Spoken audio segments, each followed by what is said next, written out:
Dinkoy, CEO and founder of The Repositioning Expert. Welcome to another Tuesday Tea Time live with Chala, and here I am.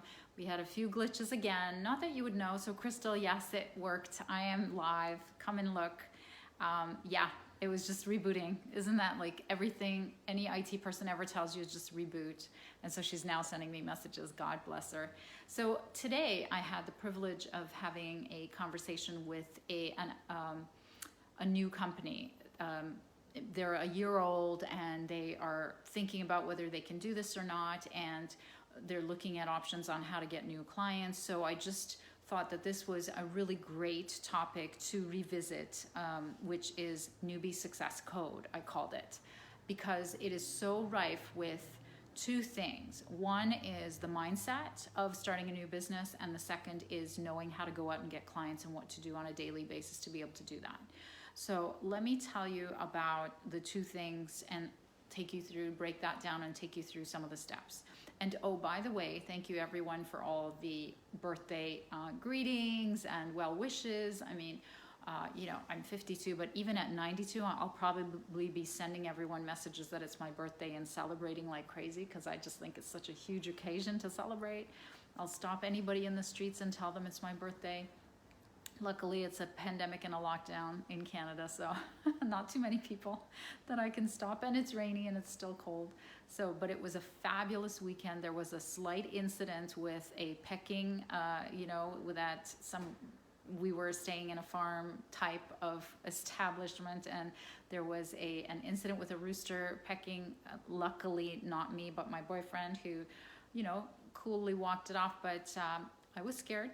So for anyone who's been pecked and, I don't know what triggers it. It was very interesting, but yeah, a bit of a trauma for me, but yeah, I'm just joking. It was funny. It was a funny incident. Not funny at the time, but fun. What is it? Tragedy plus time equals comedy. So yeah, it's the time element that's missing, I guess. So let me go back to talking about the Newbie Success Code. So the Newbie Success Code is, the first part is around mindset, and luckily I was smart enough to get enough coaching at the time to be able to, yeah, Crystal, roosters are horrible.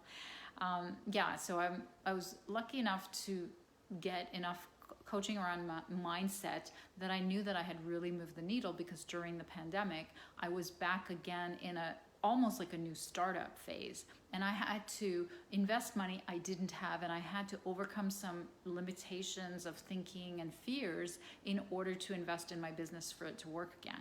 So here's what I want to recommend for Newbie Success Code. The first is decide really for good that this is what you're going to do, that you're going to be an entrepreneur, that you're going to stay an entrepreneur, that you're not just, this is not a hobby, it's not a game, it's not something like a fallback, it's not running away from a employer or employment.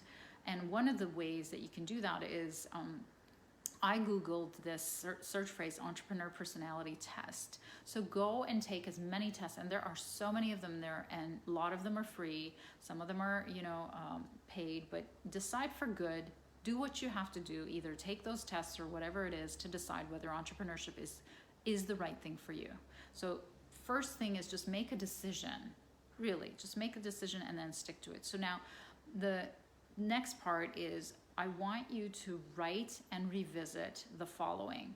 And I'm actually going to give you the steps that we use when we have sales conversations, that we take people through these questions, because it really clarifies for them what they want, what they need, and what they don't have, and what's at stake for them. So the first is, ask yourself, I want you to write out the vision of what you want. And I want you to, on a daily basis, revisit that picture of what you want, the life that you want. So some of the things that I had done when I was, a newbie, and this was all learned stuff, through coaches and programs, was I actually wrote out my life as if I was waking up that first morning of having a full practice with actual clients that I wanted, of the kind that I wanted, and what kinds of things that was I doing on a daily basis, on a weekly basis, on a monthly basis. So write out the vision, or speak it out, or do whatever you need to do. The second is the obstacle to getting to that vision. What do you think is the number one thing that stands in the way of you getting to that vision? Write that out. And then think about, well, what are the consequences and the costs of never getting to the vision and never overcoming that obstacle? Think about that for yourself. And then the next step is, well, what steps do you think you need? Because in coaching, we believe that every human is whole and creative and has all the answers stored within themselves, all the wisdom. And what we do as professional coaches is we're trained on how to drag those, the solutions out of you through, I mean, not, through force, but through questioning, through open-ended questioning. So we are confident that you know the steps that you need to take to get to the vision. And then, of course, what are the resources you think you need to overcome the obstacles that you identified in the previous step? So I want you to write those things, and I want you to revisit those things on a daily basis. The next part of the mindset piece of being a newbie success story is pick a soothing strategy. So the soothing strategy is because fears are endemic to starting something new. Fears are endemic to, especially if your livelihood and your family's livelihood is in the picture, or it's something new and untried and it's unfamiliar. So you need to soothe yourself. You need to soothe your fears. You need to soothe the naysayers. You need to soothe your own internal voices. So pick yourself a soothing strategy. Now, I use journaling. As I said, one of my coaches had recommended voice recording. So at the very beginning of my business, I think it's almost 10 years ago now, I actually recorded a voice recording of what my life would be like when I got all the things that I wanted to. Talk it out loud. Talk about your fears out loud. Record it, or just talk it out. Sometimes when I'm driving, I'll talk it out. Get a support group. Like I became a member of tons of different women's business groups and masterminds so that I could have a support group where I talked about the same fears, and they all had the same fears, and I listened to their fears. And then I do a ton of visualization even now, because every new level is new devil. So every morning when I wake up, I do the visualizations of everything that I want and everything that I'm grateful for. Incantations and mantras. This is another coach that I have, Mira Kelly. She mastered this area of my life, and her theory is that if you repeat a mantra for 5 minutes straight, and you repeat that on every day, then that becomes programmed into your subconscious, and whether it's the complete opposite of what you believe, you still are able to override that by overriding that programming. So it's a controversial and often practiced practice, but it worked for me around many topics, especially around money and especially around growing my business. I've used and done future mind mapping movies, and I've created mine on on like my iPad. But you can do anything you like if you want to get creative, especially if you want to even have. There are companies that do them for you, depending on how much you want to spend and how much time you want to invest in that. And then the audiobooks and YouTube mentors. Whenever I'm feeling stuck about a subject, I'll listen to that specific mentor around that specific topic, or I'll just Google that topic, or I'll just YouTube that topic, and I'll just listen to, just to be able to get into the energy and the vibration of what they're saying, which is the solution, rather than being stuck by thinking about the mindset of the problem. And then there's also something called the focus wheel look up Abraham Hicks, and they do this soothing yourself by looking at they put in the center of the wheel what you want. And then, they start with what do you not want? What are you afraid of? And then they make you flip it to the opposite of what you do want. So you put that in the center. And then through the wheel, you just write down statements that are a little bit more with each turn, more soothing. So let's say if the fear is I'm never going to be able to succeed in having my own business, and the opposite is I'm a wildly successful $1 million business, then the things that you write around the wheel, and it's called the focus wheel, is it gets you focused into the positive mindset. So you start to write things like I'm the master of my destiny. I can control how my life turns out. Things that you actually believe. I'm not so bad. I know quite a few people. I know quite a few things. So like, and I do this with my hand because like visually I'm writing it around the wheel, and no matter what the topic is, when I use that, and you can definitely Google it, it really works for me because it gets me back into the mindset of the solution rather than the problem. And the last piece around the mindset that I have to tell you is get a mindset mentor that's one-on-one. I made the mistake early on of getting one-to-many because I didn't have the money, I didn't have the confidence to actually pay the top dollars to the one-on-one mentors. And the word mentor, I think, is a misnomer. I think it has to be a coach, somebody you pay, because there are lots of peer programs where there are people who are neither interested nor qualified nor have the time or resources to be able to coach you on the next step, but they are paired up with you through peer mentoring programs or through free programs or through government programs or whatever it is, or through masterminds, and or through just, you know, sheer goodwill. But none of them can have, in my opinion and experience, changed me as much as people that I was paying a lot of money to, because when there's skin in the game and the stakes are high, you are literally changing before their very eyes, because you've paid them for that, and you cared enough and had enough skin in the game to be able to do that. So that's probably the biggest, that made the biggest difference for me in terms of mindset. And I knew it had worked because when I was in the fetal position again, when I lost all my income at the beginning of COVID, I was able to spend money I didn't have.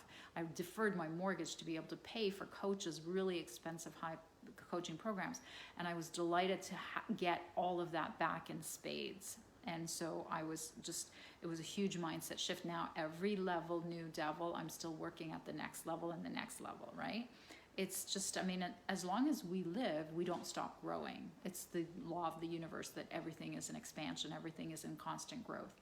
So as long as my business is in constant growth, I'm constantly growing, because I believe, and I've learned from my coaches and mentors, that your business can only grow to the extent that you are growing, because you are the only thing that's stopping your business from being even more successful. And I don't care what's happening in the pandemic or the economics, it's always about you. Okay, so that's all about mindset. So the second part is about the direction of, you know, the strategy of what to do. How do you go and get the clients? So the first part is, you know, find your target. This is, you know, what they call your avatar. Who is the person who needs you, wants you, and will love to work with you, that you'll love to work with, that needs you the most and will pay you exactly what you're looking for? I gotta take a little bit of my tea. So how do you find your target? Well, actually, I'm doing a workshop on how to do that. May 13th, go on to repositioner.com/lead gen. Register yourself. We've got a week left, and you know, it's free. It's 90 minutes, and we're going to talk about how exactly all the steps to do that. And in fact, a lot of people refer their clients to me, or their friends to me, or people they meet in you know, entrepreneurial circles who are looking to refine their avatar, or who are looking for a new avatar to be able to create a new revenue stream. And that's what that's about. So the first thing is you have to find a market. Like any marketer will tell you, anybody in sales or marketing will tell you, if you don't have a target, you're kind of shooting in the dark, you're generic, you don't know what you're doing, you're like just running free wild in the wind. The second part of knowing what to do when you get up every day, when you have a new business and you're a newbie, is find the most expensive problem you can solve for that target. And the way to do that, again, we're going to talk about in the Lead Gen Masterclass. The next part of knowing what to do when you get up every day as a newbie business owner is find where those people that you're targeting hang out on a day-to-day basis. Find out where they hang out together virtually. Find out where they hang out together, you know, in person. Now I know in the U.S. those hybrid events are starting again. In Canada, we're still shuttered, but they're hanging out either in LinkedIn groups or in meetings and trade shows and trainings. I mean, people are still congregating, and you have to find where they are. And Here's the hint, is they're congregating in industries or interest groups. So don't forget to target based on those things, so it could make it much, much easier for you to find them. The next part of knowing what to do every day when you get up to go and get new clients is start getting your emails, your voicemails, your lectures, your videos, your blogs, your live presentations like this, your podcasts in front of these people, the people that are your avatar, your target, constantly and consistently. I mean, no matter what I'm doing, no matter where I am doing this 3:30 Tuesday tea time with Chala. And then we repurpose it everywhere. There's often very few people watching at that moment, but there's so many people and so many views that we get. And then we repurpose it when we're actually reaching out to prospects about the topic of interest that, you know, is at discussion at that moment, and whatever the title and topic that I'm talking about here. And notice it's always something of pain, and it's a cost to my prospect, who are business owners. And so the last piece of the Newbie success code is make a plan so that that's successful, so that you can rinse and repeat. So it's on automatic, it's on autopilot. This thing I have, everybody knows that I'm going to be here. I know I create my content. My week starts like that. I know my podcast. I know how I'm going to get guests. I know where I'm going to get guests, and I know where I'm going to get guests myself. We have a whole LinkedIn strategy. We have a marketing plan that is a rinse and repeat, and we repeat it over and over again. And when we need more business, we go out and we double our efforts in that same plan. So that's what I wish for you if you're a newbie, and this is your success code. I think if you do these things that I'm talking about, and if you haven't been doing these things and you've been afraid to do these things, it really always comes down to either mindset or knowing how to go out and get clients. So I hope that was helpful, everyone. I'm going to go finish my tea, and I hope you do the same. All the best.